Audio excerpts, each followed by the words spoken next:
welcome back to my YouTube channel. This is Bernie Barocha from Antipolo, Philippines. Parang puti-puti ito, di ba? Ang ganda. Anyways guys, yun nga, yun ako magpapaligoy-ligoy pa. Pero ano muna, hello sa aking mga subscribers, sa aking mga avid viewers sa aking YouTube channel. Yun nga guys, hindi na ako magpapaligoy-ligoy pa. Kukwento ko ulit sa inyo ko yung nangyari sa YouTube channel ko. Kasi for the second time around, na demonetize na naman yung channel ko ng, yun nga, may na-receive naman akong email. Pero matagal na yun, and last August pa na-demonetize yung channel ko.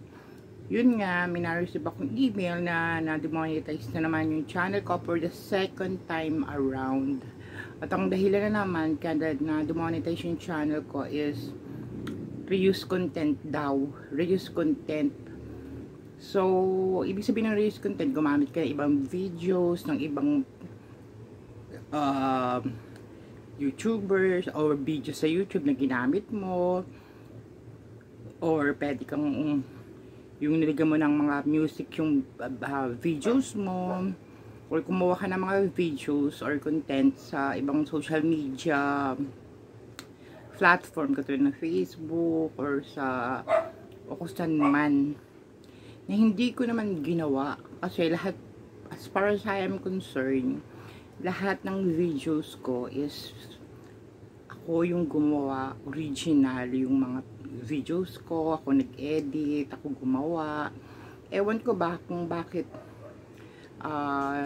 yun nga, na demonetize yung channel ko because of reuse content, diba? At yung pag na-reuse content ka, 3 months kang hindi mo sasahod yung YouTube channel mo kasi aalisin nila yung mga ads dun sa mga videos mo na pinupost mo. So meaning wala kang kita, diba? Kasi nga inilis nila yung mga ads. Tapos yun yung nag 3 months na nung October 8, pwede na akong re-apply for monetization. Kaso mo, kailangan, yun nga, may 4,000 views, 4,000 hours na views ka. Tapos, meron kang 1,000 plus subscribers. Yung 1,000 plus na subscribers, okay na dahil meron na akong 15,000 plus na subscribers. Yung watch hours, wala.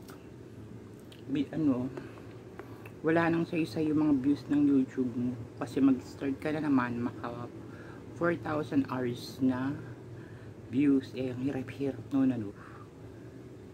Kaya mag-uumpisa ka na naman. So ngayon, ang dapat kong gawin is mag-upload ng videos. At sana panoodin nyo guys. So yun lang, share ko lang. Sana ma-monetize ulit yung channel para okay na. So anyways, nailulungkot ako eh. So yun, thank you for watching guys. Bye.